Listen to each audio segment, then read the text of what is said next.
Hello, welcome in. People are joining.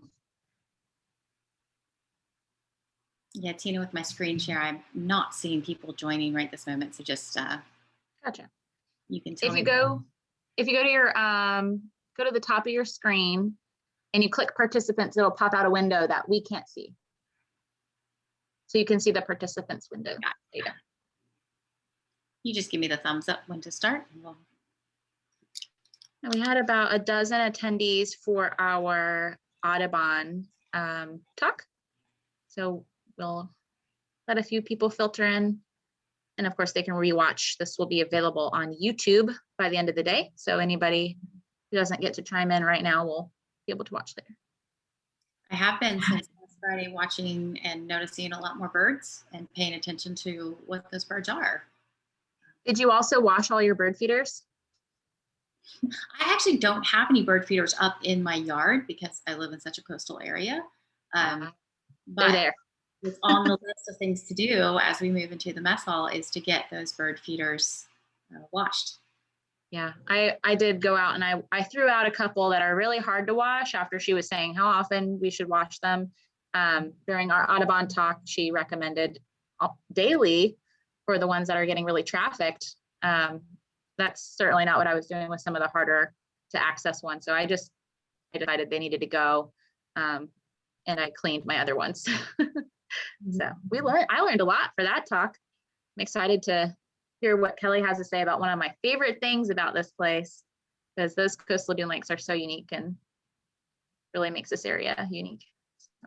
I live near a coastal dune lake, like right near one, but I'm not quite sure. And so I wanted to, this is my personal question, because I would like to know if I really do live near one. So I'm looking forward to hearing more from Kelly. Yeah, well, we have a number of attendees in the chat, and it looks like I can let you take it away. All right, so welcome everyone. I'm Sarah Beth Gordon, Education Director for the Pensacola Mess Hall. And joining me from the Pensacola Mess Hall is also Tina Inman, our Marketing Director. Tina is going to be helping out for the technology side of this, as well as monitoring the chat. So throughout all of this, if you have any questions, please put some questions in the chat or the Q&A, and we'll be paying attention with this. I have my everything ready. Our guest is here, but what I'd like to talk to you about is why we're doing these lunch and learns, because the mess hall has been closed, and as we've been closed, we've recognized that we really do want to have some more community engagement and to really engage our community and share with them the math, engineering, science, and stuff in our area. So last week, Tina and I were just discussing how much we learned from our lunch and learn with the fabulous ladies from the Audubon Society. And this week we have Kelly Dunn, who, full disclosure, Kelly is also a program assistant and has been helping out with the mess hall for 2 years, going on 3 now, Kelly? Yes, so Kelly is a fabulous program assistant, bringing hands-on math, engineering, and science at the mess hall when she is not deep into her degrees.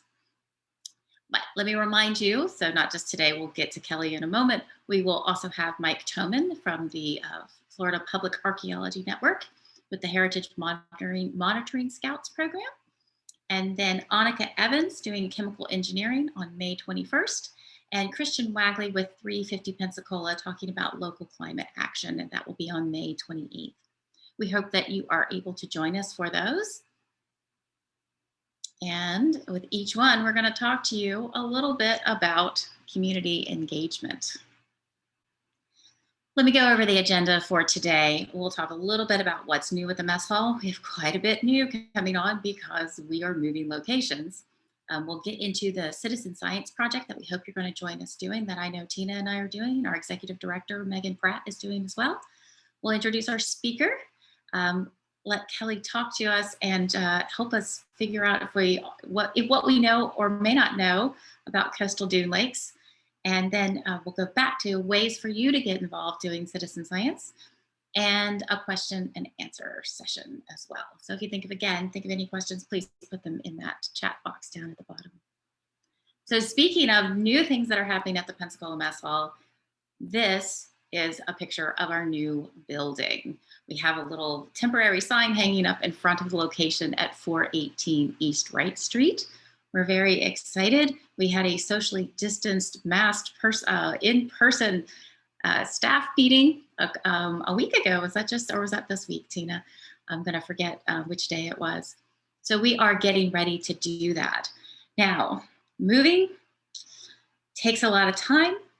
Moving takes a lot of work, and the building needs some renovations. So we have two ways for you to help. First, you can go to our mess hall website. So it's pensacolamasshall.org. Get involved. Did I do that right, Tina?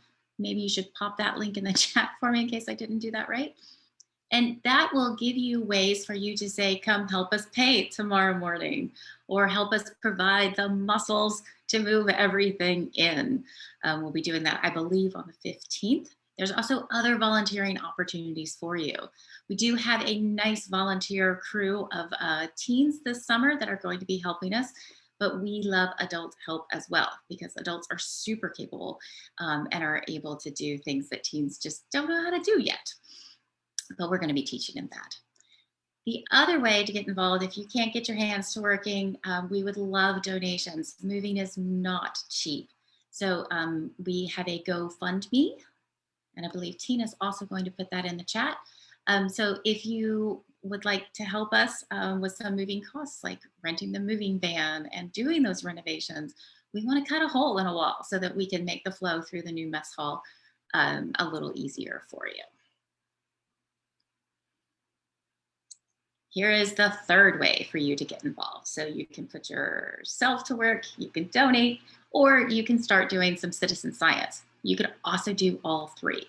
Citizen Science Month was April, but you can do it all throughout. Starting soon is going to be the largest season where we should be really paying attention to our weather and all the storms. And let me let someone else explain this.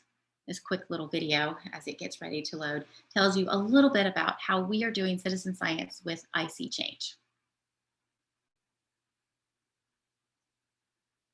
When it comes to eyeing the weather, the best expert isn't the guy on TV, and it's not radar or satellite, it's you. Weather impacts everyone and everything, so when it changes, we need to know how it's changing us and our communities. My name is Julia Kamari-Dropkin, and I'm the founder of iChange. iChange empowers you to be a climate scientist in your community and investigate how weather and climate are impacting the environment and daily life where you live. Sign up on ichange.org. You can use a computer or our mobile apps. You can tell us a story or take pictures of what's changing. Think of it like an Earth selfie. Each sighting on iChange is synced to NASA satellite data and broadcast to our community of scientists, journalists, and other community members to investigate the bigger picture trends. What animals and plants do you see in your backyard today? When it's too hot to play, what do you want to do instead? What do you or your neighbors do when there's not enough rain? Or what happens when there's too much? Are bugs out biting, and is it weird to see them at this time of year? Not sure what to observe? Take a look at the investigations that we have posted to get started. Or you can talk to your neighbors and report what they've seen change. Definitely be curious about what you're seeing. We'll connect your questions to scientists and report back what we hear. Even the smallest changes can help us understand the bigger picture ones. So we can't wait to see what you see change.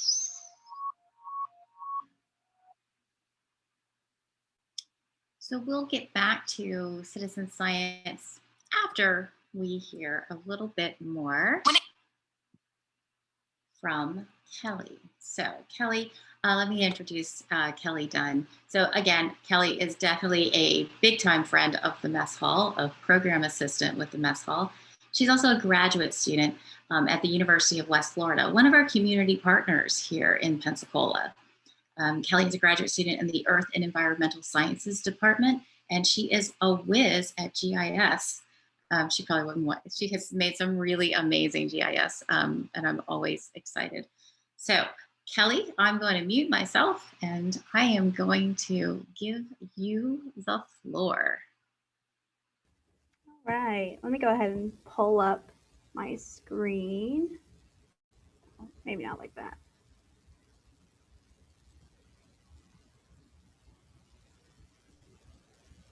All right. Hi, everybody. As Sarah Beth said, my name is Kelly Dunn. I'm a graduate student here at the University of West Florida. My thesis research is on the anthropogenic pressures on the coastal dune lakes of Bay and Walton County in Florida. I found out about the coastal dune lakes due to some work that I did with FPAN, which is the guest next week. They talked a bit about the cultural heritage that was involved with the coastal dune lakes, and since then I've gotten heavily involved in research with those special little lakes. So what is a coastal dune lake? I get this question every time I talk about my thesis. So they're located in 5 countries, and I have a map here to show y'all where they're located. So the 5 countries: Australia, the US, and Mexico, Madagascar, and New Zealand. These coastal dune lakes are very unique. There are no coastal dune lakes that are really similar to one another. They're very unique on a singular level. So a big question is, how do we identify them and how do we decide whether a lake is a coastal dune lake? They tend to be nursery-like structures. They're fragile and productive, and they're also a hotbed for biodiversity. On a physical level, done by some studies in Australia, they're said to have an impermeable B horizon known as a coffee rock. It sits at the bottom of the lake, and the lake itself becomes a bowl all of a sudden. They are naturally low in nutrients, but because of that beautiful B horizon that sits beneath these lakes, they tend to get enrichment very easily because of that. It just sits in this bowl. There's a hollowed center with dunes surrounding the bowl. Geologically, the age ranges from about 2,000 to 10,000 years, and they are surrounded by dunes that are about 500 feet wide to about 10 to 30 feet high. But I wanted to narrow down that study area to the Northwest Florida State coastal dune lakes and get a closer look at what they are in comparison to how the lakes are in Australia. So a study was done on the classifications of these coastal dune lakes, and they range from fresh, mixed, and estuarian.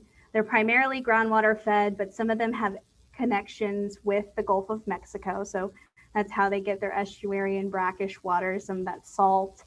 The nutrient levels, they fluctuate short term due to seasonality. Things will change when dissolved oxygen is involved, or when the total nitrogen and the total phosphorus changes over time with all these different connections that they have.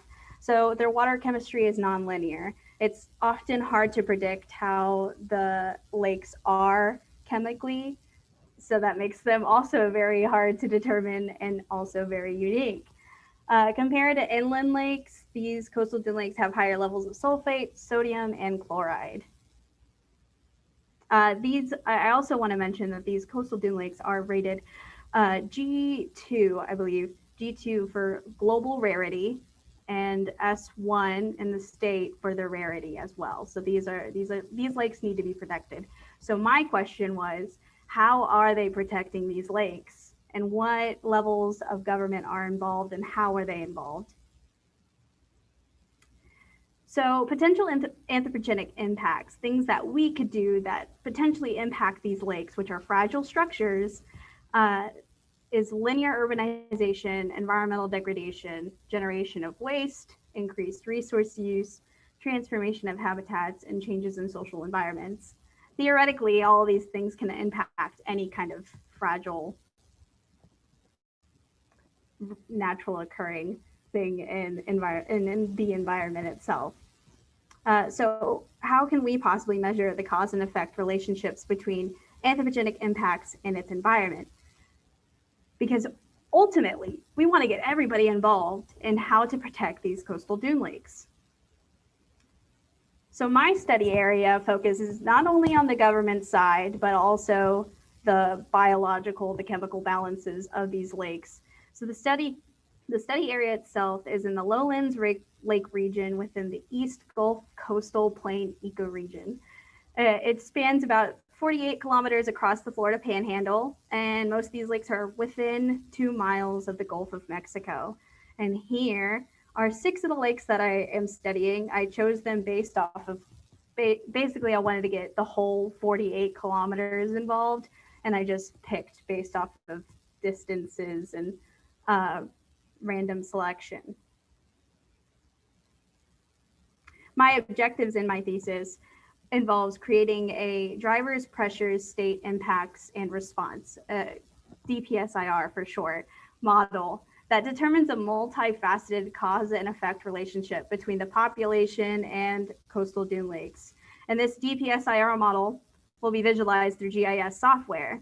I'd like to be able to utilize the DPSIR model to analyze water quality trends that are potentially linked to any of the anthropogenic indicators that I talked about previously, and to analyze trends in the coastal dune lake seasonal variation based off satellite imagery and water quality data over the course of 2018 during Hurricane Michael in October of 2018, and how are hurricanes impacting these coastal dune lakes.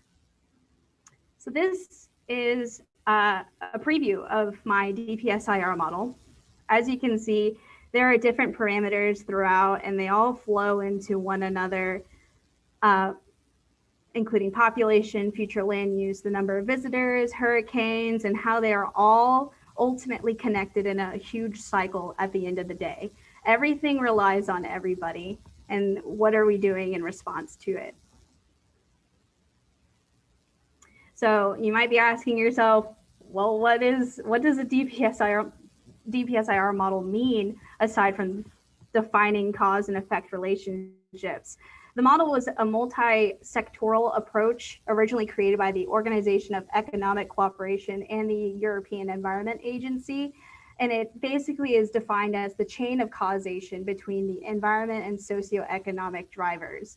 There are some pros and cons to the DPSIR model that is defined in other scientific literature, but overall, the pros of the DPSIR model is that it better explains the relationship between human interactions in the environment, analyzes the dynamics of drivers and impacts, establishes a framework for better management practices, therefore furthering communication between all parties involved, can identify areas of high risk based on these parameters. But the cons is that it lacks visualization, and definitions vary based off of what the research itself is focusing on. So once again, here's that flow chart, because visualization is really important with DPSIR. And in my study itself, I focus mainly on the future land use and the current urban types that are surrounding these coastal dune lakes, because a lot of them are highly urbanized. And I also studied quite a bit on hurricanes, specifically Hurricane Michael and its effect on Phillips Inlet, which is associated with Lake Powell. But I'm here because we kind of want to figure out what the difference is between a coastal dune lake and a regular lake, because that is a big question, and it's hard to determine what exactly that entails. So I have a list of lakes that we get to choose from. I didn't dwell too much on the lakes that I study, so that way you can challenge yourselves. And if you were paying really close attention to the lakes that I outlined in the previous slides, maybe you'll know.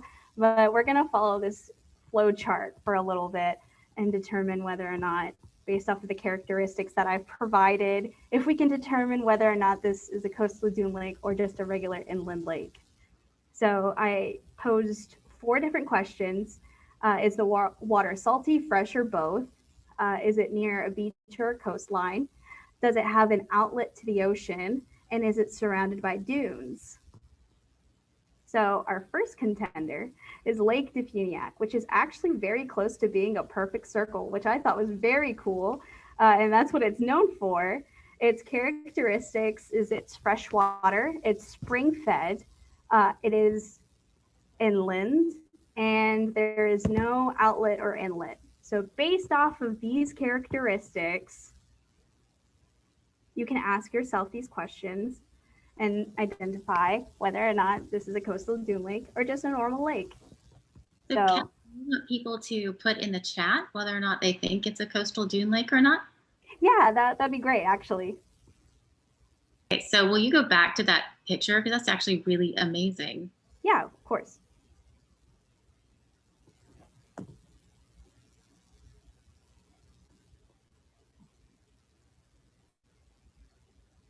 And I can't see the chat myself because I am presenting.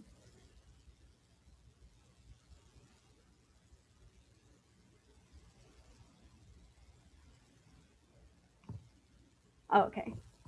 So it seems like the consensus in the chat is that it's not a coastal dune lake, which you would be correct. It is not a coastal dune lake. It's a normal lake. Very cool, but a normal lake. Here's another one. This is Fuller Lake. Its characteristics is that it's fresh water. It's groundwater fed. It's about 400 meters from the Gulf of Mexico, and it has an indirect connection with another lake called Lake Morris. So I do have a question. Can you tell us, what do you mean by an indirect connection? An indirect connection is like, I wish I could show you a photo. I do have a photo later on. It's harder to determine or define that connection, but they are linked in a way that may not be visual.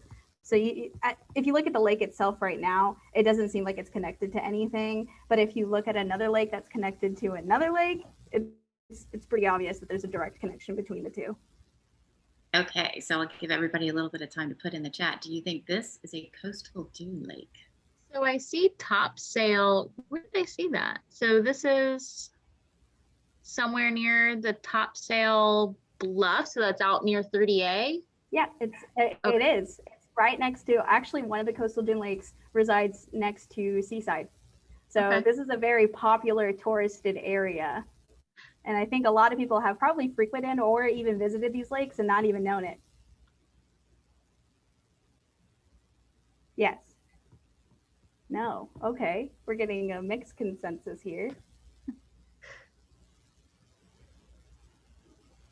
All right. Yeah. I don't see a lot of dunes, so I'm curious. Exactly. It's hard to determine because of all the vegetation. So satellite imagery is not always reliable unless you start involving DEM data, but that's a discussion for another time. The Fuller Lake is a coastal dune lake. It's actually one of the lakes that I am studying. And I should have pulled up the flow chart, but I wanted you to be able to look at the characteristics a little bit longer. All right. Here is Lake Stanley. And Sarah Beth, like you were talking about, this is a direct connection to another lake. I don't know what this lake is called, unfortunately. It didn't let me know. But this Lake Stanley is a freshwater lake. It's inland, and it has a connection with another lake.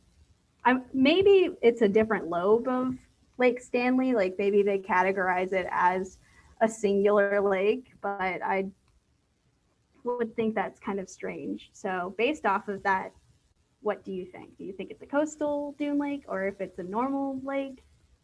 By your definition, does it matter if the connection is man-made or not? It doesn't matter. Okay.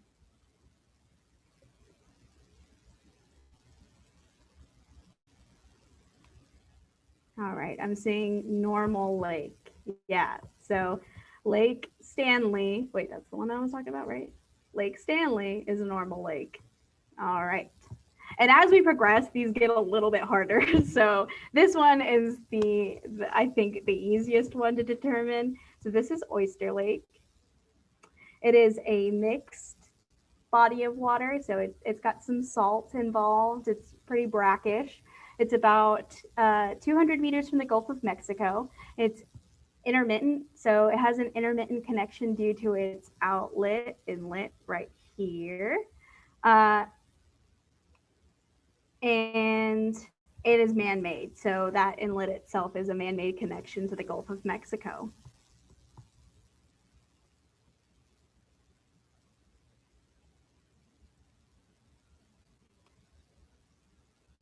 Oh, there were quick answers on this one. Rebecca is on it. Yeah, so Oyster Lake is one of the coastal dune lakes. It is also another lake that I'm studying currently. And you can see all of that great urbanization that's happening around it. All right, this is Salt Lake. This is not anywhere near us, but it is it is filled with salt water. It's actually pretty close to the coastline, but it is a little more inland, and there is no outlet or inlet that's directly connected to the ocean, but it does have like that little lobe of a lake on the upper right-hand side. And Oh, Kelly? where's this one located? Oh, I will tell you in just a second. Oh, okay. All right, we'll wait. So let me go All right, ahead so and pop move in it over the to chat whether you think that's a lake or a dune lake.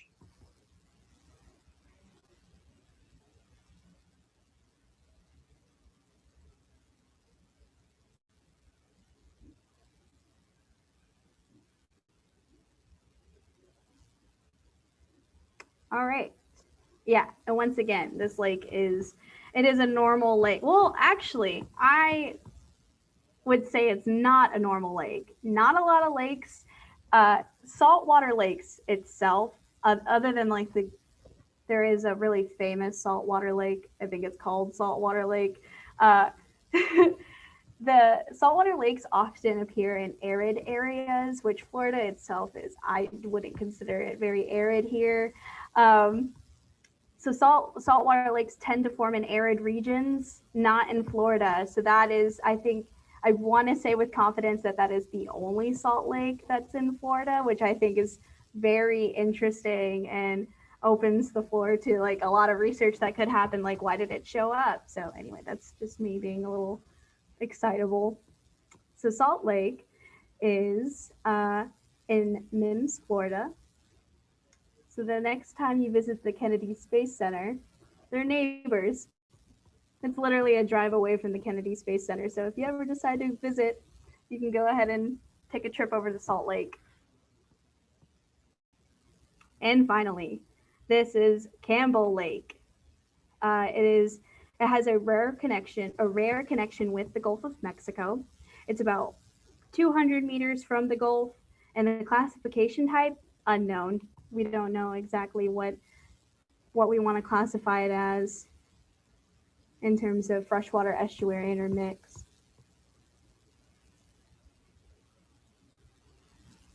And once again, ask yourself, is it a coastal dune lake or is it a normal lake? Dune Lake, yep, exactly right. So that's it for what I've got here. If you have any questions, feel free to ask me. I am very excited to answer any questions you might have about these coastal dune lakes. They're very cool. And thank you. Cool, Kelly, thank you so much. I think I live near 2 coastal dune lakes. I'm really amazed. One of them I have to hike to, and the other one's like surrounded by a neighborhood. So I'm going to let you stop sharing your screen, let you get a sip of water if you need to. For sure, thank you.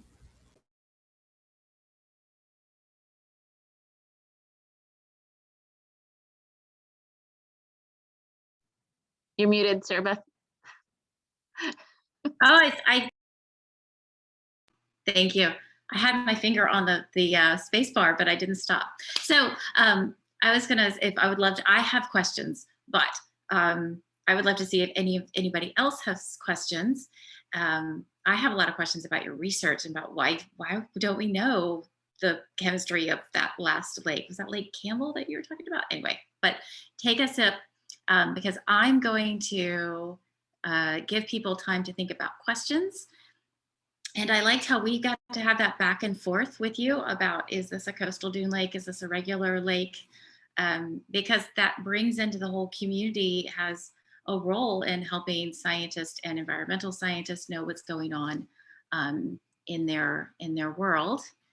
And the more eyes, the better. So what I would like to do is to remind everyone to join the mess hall in doing some citizen science. We're doing this through SciStarter.org. I'm trying to talk too fast. And the link is up there. So it's SciStarter.org/NOAA-mess hall. And there you can see the different ways that you can become involved. One way, which I didn't mention last time, is there's a way for you to make your own rain gauge. There are official rain gauges out there if you want to spend a little money, but you could also make your own rain gauge. I did have one. I didn't anchor it down and it got blown away in that last freak storm that we had. So I had to go find all the pieces and we'll have to put it back together. I did find all the pieces, though. I didn't let them get into the water around me. The other way for you to be involved is through your mobile device or a computer through IC Change. And this is what the IC Change app looks like. I have it on my phone, and you can, just like in the video earlier, you can take an Earth selfie. But it doesn't have to be a selfie. I'm used to taking pictures of things around my neighborhood. I was taking pictures earlier today and posting them to different sites. Well, this is what this is. This is an Earth selfie that you take so other people can see it and other people can interact with you. The example over here on the far side of your screen is a picture, I believe, taken by our executive director, Megan Pratt, after one of our rains, showing a retention pond that is very full. And again, we are going into one of our highest rain seasons with hurricane season going on. We've had quite a few rainstorms in the past week, and we'd like for you to share your observations with us. Now, once we get all those observations, what do we do with it? Well, the idea is that we'll be able to share those with our scientist partners so that we can understand precipitation and flooding in our area so that we can build better resiliency plans. If you don't know what's going on, it's really hard to plan what you're doing. Now, collectively, all of this data creates a historical document, and Kelly definitely knows what it's like to know what historical data is out there so you can see the changes. That's one of the things that you can track with satellite imagery, but you're going to be the one tracking what's going on in your neighborhood, maybe where you work, maybe where you live, maybe where you walk a lot of times or exercise. Now the question is, once we have all this data, what do we do with it? Well, later this summer, and we don't have the date yet, they haven't published it, there's going to be a nationwide forum where you put yourself in the role of city planners to try and figure out how to create better resiliency plans with flooding and extreme precipitation. So we really hope that you join us. Download the IC Change app onto your mobile device. You can even do it from a computer. Because if you don't want to take pictures, if you're like a terrible picture taker, I have one of those in my family, write down your details that you see.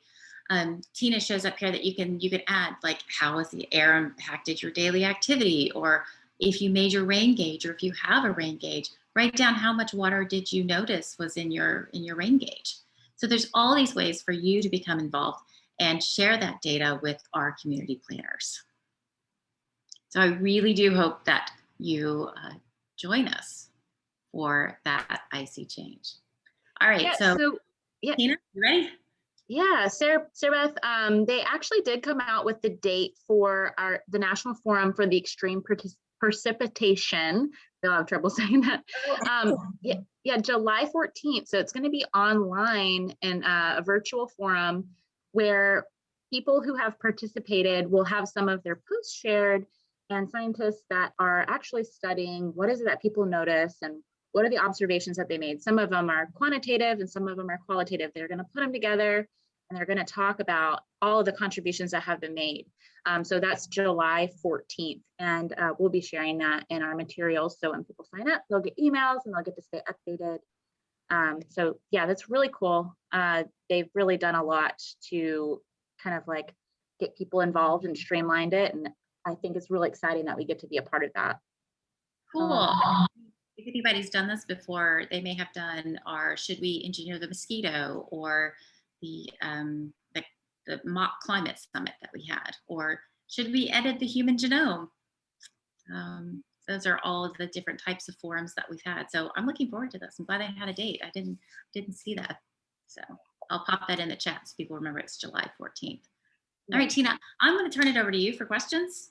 Okay. All right. Yeah, we've got a couple, and we can start off with one that Julie asked. Thank you for submitting a question.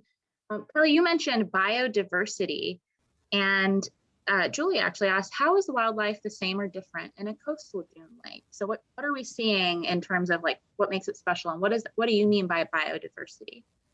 So biodiversity is particularly the species, both native vegetation and including like the different species, both aquatic and terrestrial and everything in between. So these coastal dune lakes are predominantly known for having high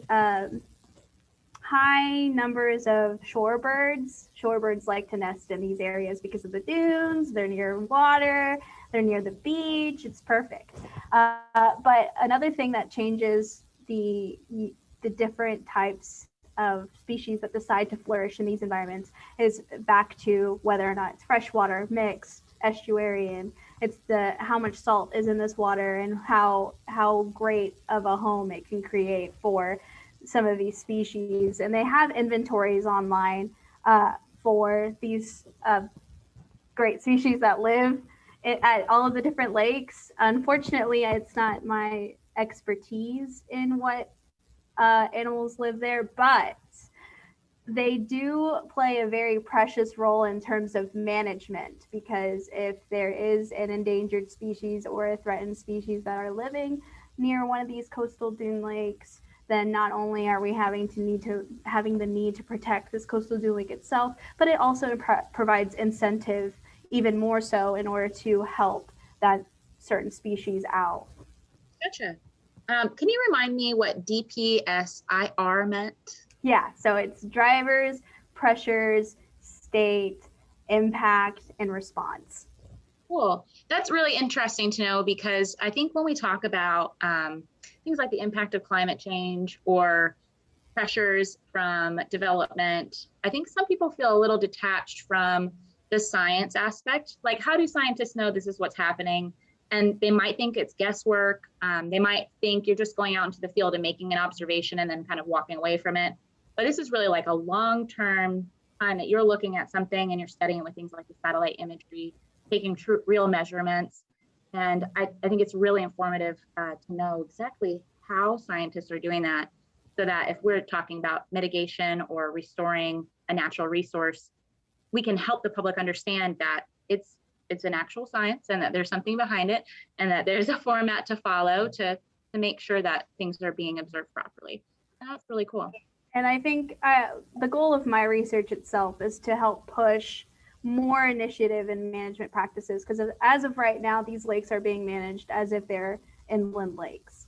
Aside from a certain few variables, I could get into that. It is going to be in my research itself, where I break down the Florida statutes and then down to the county level, and then even the neighborhood plans and what they're doing and how are they getting involved. But I think the involvement needs to definitely be pushed a little bit more. And I think the biggest thing is the gap in communication between the science, the planners, and citizens that live around these lakes. Absolutely. We're so happy to give you that outlet and hear what you're doing. As Sarah Beth said, she thinks that they're cool. And I think it's such a unique, I didn't realize how rare. When you go out to 30A or you take some of those little walks down those trails and you come upon a lake and it's just, what is this? I'm not by the water yet, and you can see little fish in there that are freshwater fish, or in this case, they can deal with a little bit of salinity, and it kind of just blows your mind, and it shows you what kind of special things you can find in our area. That's a good segue into a question that was asked. Amber asks, which dune lakes are you studying and how do you decide which ones? So out of like the 16 lakes that there are, I think it's 16. It's 14 to 16. There's some like unidentified ones. But the lakes that I chose did span over that 48-kilometer line that I mentioned. Of those lakes, I studied 6 of them. There's Fuller, Campbell, Western, Big Redfish Lake, Powell, and I think that's it. And Oyster Lake.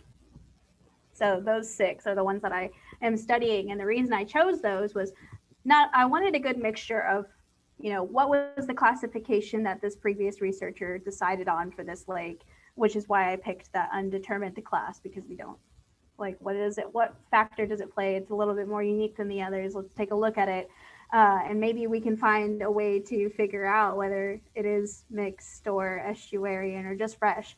I also wanted to pick between outlets and inlets. If the lake has an outlet, how is that affecting the water chemistry versus one that's just inland and it doesn't have that intermittent or man-made connection. And then I brought it down even further to study the inlets itself and how that is affecting the water chemistry data, along with a good indicator of how these inlets affect these lakes is the impact of Hurricane Michael that happened in 2018 for Lake Powell itself, because the lake itself, the inlet closed entirely. And it's normal. They open and they close, and we have to decide whether or not we're going to continue to dredge it or if we keep it open, and what does that do for the water chemistry itself. Absolutely. The kind of storms we get on our coast changes. It makes your research really dynamic, I would assume. Yeah. So I do have a question kind of related to that. Why make outlets? So you mentioned some of them are man-made. I can understand inland lake, if they're really close together, it kind of gives you a little bit more surface area to boat or maybe to fish or have like kayaks out there, paddle boarding. So from a recreational standpoint, are there any ones to make outlets either between inland lakes or ones that don't already have an outlet to and from the Gulf? I think a lot of these, and I have done, I took a deep dive into the literature of inlets, especially in this area. And unfortunately, there's not a lot of information as to why Phillips Inlet decided to come to be, or why do they continue to dredge it, and why are they funneling all this money towards these inlets? I think it's safe to assume that a lot of these are recreational purposes to get the boating in and out into the Gulf of Mexico. There's a lot of residential areas. It just makes sense. But in terms of anything that's concrete, I haven't found. As I know, the ability to use all of these resources for recreation is a huge draw for people to come to Florida. So that makes sense from that aspect. And I was wondering if there was an ecological reason, but it doesn't sound like you've seen one. No. Let's see.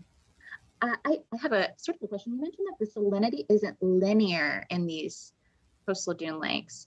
So what that means, and also how do all of these different species survive if they all have different criteria for life and it's constantly changing?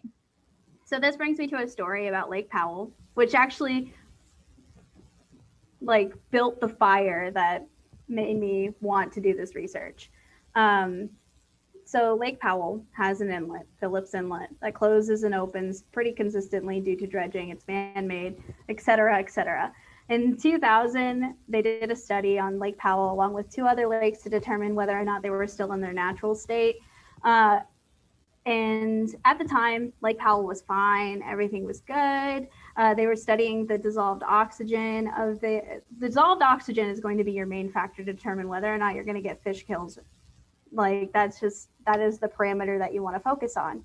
But before I get too far into dissolved oxygen, let me explain the salinity. So it has nonlinear salinity, which means that it changes, it fluctuates, and it's due to that outlet and inlet. So the amount of salt that's in that lake can either leave or it goes in, or it's unpredictable.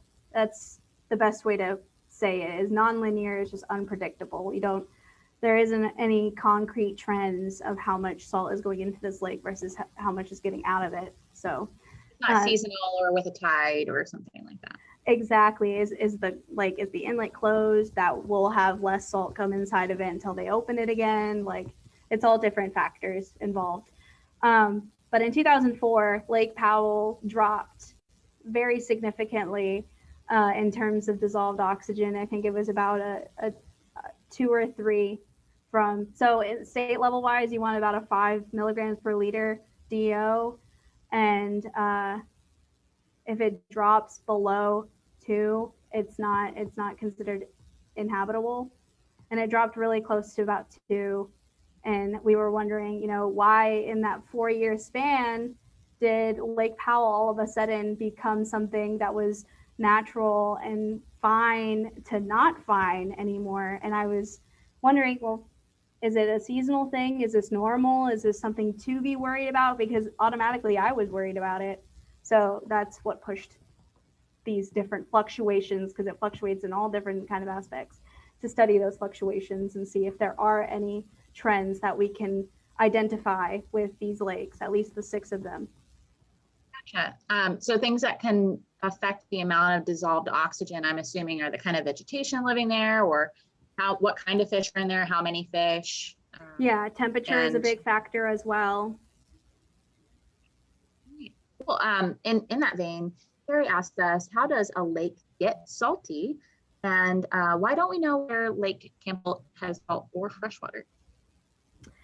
I would have to look back at the research on Lake Campbell to figure out why they couldn't figure out the classification. It is one of the bigger lakes that are in the coastal dune lake family in the Panhandle region.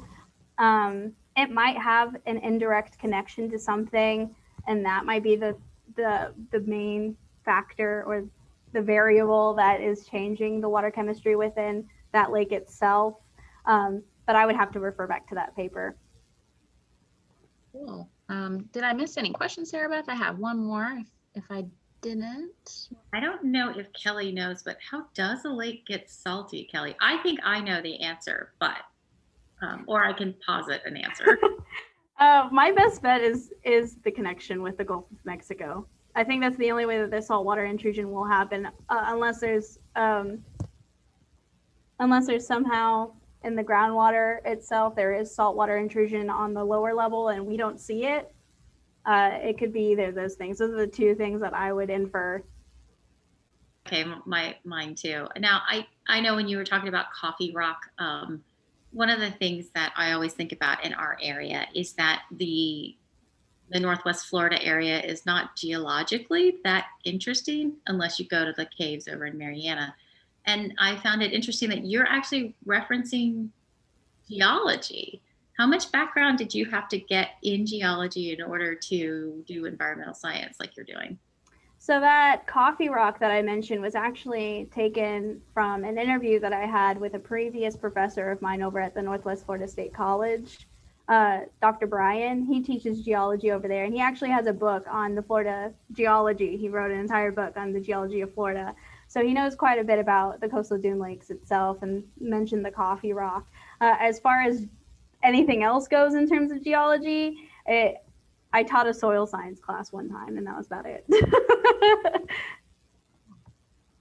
So I have a quick question that occurred to me. Are there any of these coastal dune lakes that connect also to the intercoastal waterway? That is a good question. I don't know. Unfortunately, I don't know.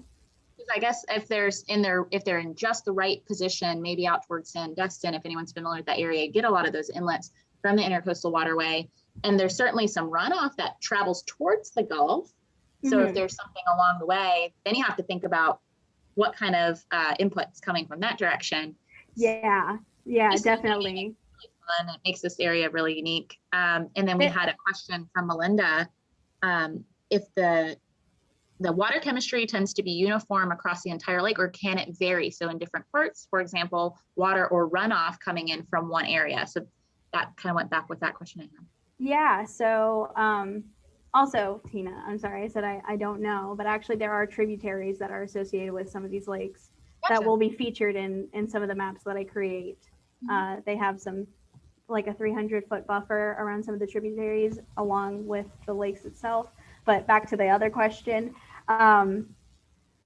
yes, the short answer is yes. If where they decide to take these samples will determine the different fluctuations of readings. Typically, these lakes are getting sampled in about 3 to 4 different areas consistently. They have 3 to 4 different sites that they sample from every time that they go out and sample. And you do get different readings at every different spot because, especially with those that have the intermittent and the man-made connections with the inlets, those are going to be a little bit hard. They're going to have different readings depending on where that monitoring station is versus those that are more inland and are closed off. Those are going to have more consistent readings. So, and since you're getting some influx of water and it's changing the shapes of the lakes, and there's sand getting filled into these spots from storms or high tides, are you doing your sampling based on like a satellite positioning, or is it a distance from a landmark? What do you do when you're out there in the field? I actually extract, I don't go out into the field.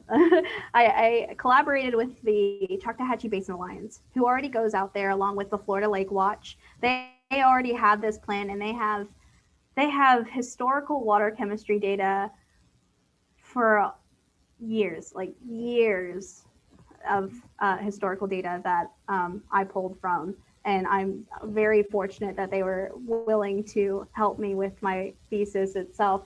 But they do have an explanation on how they go out and sample these waters and what parameters they take within their like manuals. And if you get involved, actually, if you get involved with the Choctawhatchee Basin Alliance and the Florida Lake Watch, they will take you out and also show you how they do their water sampling. Gotcha. Why do you think that these are so rare, and why aren't we finding them, or do we not find them just across every coastline? There's how many millions of miles of coastline all around the planet? Our planet's mostly water. Why here and those 4 other countries? Honestly, I wish I knew how predictable they were. I wish I knew exactly how they come about and when we decide to determine whether or not they're a coastal dune lake, other than looking at it from a structural level, including the geology itself. Because even in the U.S., like there's here in Florida, there's some in the Carolinas, and then there's some over near Oregon and Washington. And there's, if you look at it from like any kind of other level of expertise, these are all very different places. So unfortunately, I don't think I can answer that. Like I can't determine why these coastal dune lakes form, or where they tend to form, or where they like to, because if you take a quick second to research or Google search the coastal dune lakes, the scientific literature behind these coastal dune lakes is slim to none. There's a handful of them, and most of them are over in Australia. And then you get into, well, how similar is Australia to Florida? And then geology just being so different, like you said, Washington State, their coastline is very dissimilar from ours, and they have mountains to contend with and different water systems altogether. Exactly. So. Yeah. So I really wish I knew. I think that it opens the floor for a lot of researchers to hop on this, and I'm surprised that there aren't. Actually, like I wish that there were more people that were trying to figure out, well, what's the phenomenon that's going on with these coastal dune lakes and why are they appearing? We do have one question. I have a couple more, and then we have about 6 minutes left. How often do the Choctawhatchee Basin Alliance or the Lake Watch do their sampling? So is it like, how frequent is it? And then are the results different from like in a short period of time, like 2 years versus 6 years? Is there a lot of variation? So they take it monthly, unless like a hurricane comes through, then they can't sample, or I have some missing gaps in data, unfortunately, but they do try to go out monthly, once a month, and they visit all of those sites and they run the research. And then Tina, can you repeat the second half of that question again? Yeah, are the results different if you sample 2 years versus 6 years? So how much the frequency could change what you're seeing? Like, are you seeing big differences between the longer periods of time? Right. That is actually the current analysis that I'm doing right now. And as of right now, I'm looking at it from I'm looking at 2016 and then 2018 with Hurricane Michael. I wish I had my charts. I would have shown them. But as of right now, there is a pretty consistent change in like dissolved oxygen. That's the parameter that I'm studying right now in my analysis. There is a pretty consistent change with temperature and dissolved oxygen that occurs within Lake Powell. As for the other lakes, I haven't looked into those just yet, but that is coming about, and I will be glad to answer that in about December. Congrats, you're nearly there. So my final two questions, and Sarah Beth, if you thought anything along the way, feel free to chime in after my final two. And if anybody else has some last minute questions, throw them up in the chat and we'll be sure to fit them in as well. My two questions are, why should we care about coastal dune lakes? Other than the fact that they're pretty and you can kind of go hang out on them, why should a citizen who lives anywhere in Pensacola or near the beach, why should we care? And then also, what can we do, whether it's in person or things with our families or at a civic level? What are some thoughts that you have on that? So I think the biggest importance of protecting these coastal dune lakes, and the thing that I ultimately want to say, I think it applies to a lot of different aspects in life, is that everything cycles back. What we put out is what we get in return.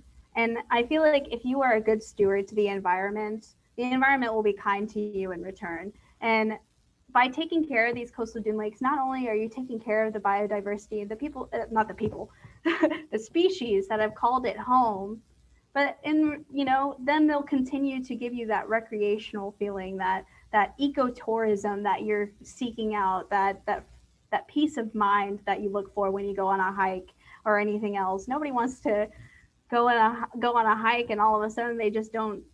It's not really a forest. A fish kill. Yeah, and you see a fish kill or an algal bloom, and all of a sudden, you don't want to visit ugly places, which ugly isn't the proper term, but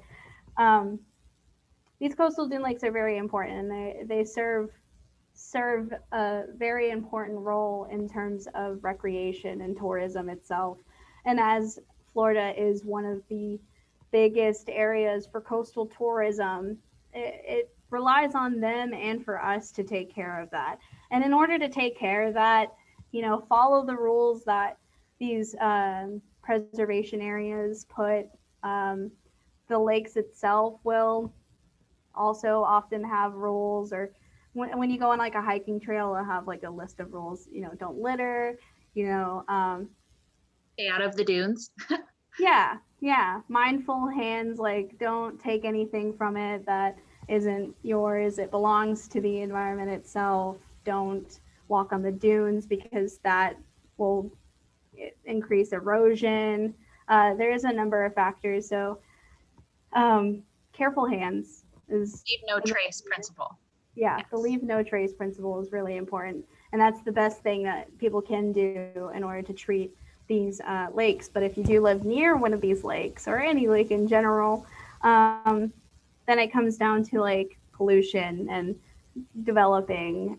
Should I really be putting this dock here? And what is this dock going to do if I build it? Or do I boat here knowing that, these fish live inside of it? Maybe you'd think twice about throwing a bottle into the lake if you knew that like all of the nutrients that sit or go into that lake, it just sits there for years. Boat maintenance and cleaning your vehicles near those things and all the water runoff impact. Absolutely. Do you know how people could get involved in the Lake Watch? Or I know Choctawhatchee Basin Alliance has some volunteer positions for their dune restoration, and I think they do even some seagrass monitoring. People can get involved in those things. Yeah, if you go on to the Choctawhatchee Basin Alliance, they're always looking for volunteers based on your area. And they're not only just in 30A, they're all across the Panhandle, and you can get into contact with them and see what you can do that's nearby, and if they are looking for volunteers. As far as the Lake Watch goes, I know they're in collaboration with the Choctawhatchee Basin Alliance, but unfortunately I don't know how to get involved with them, but I'm sure if you shoot them an email, they'll send you to a point of contact as well. Well, I think we'll throw a link in our email that goes out in the YouTube description so that people can get involved as a thank you for them providing all of the support that you've been benefiting from. So that's really awesome. Sarah Beth, did you think of any extra questions? I just wanted to put in a connection from what Kelly's talking about, because watching Kelly's presentation, I definitely have decided that I do live right next to a coastal dune lake, and to bring a connection with Audubon, talking about the skimmers from last week, is when these skimmers are feeding their chicks, you can see them going from the Gulf of Mexico, flying to this coastal dune lake to get the fish that are in it to feed their chicks. So if the oxygen level goes down and the fish are not alive in that lake, we're going to have an impact on those skimmers. And a lot of people do come just to watch the skimmers, and they're very cute little chicks. But I do know our time is coming to an end. Kelly, thank you so much. I really appreciate it. I know that you and I have had conversations about your research when we're doing outreach together, and it's been really wonderful to see the presentation and also see you as the growing expert that you are. That is really, really amazing. And I want to remind everybody, we are moving into our new location at 418 East Wright Street.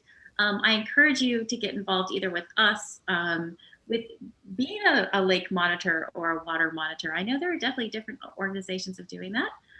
Join us with our citizen science and doing icy change, and come see us in June when we'll be open. So Kelly, thank you. Tina, great questions. Thank you so much.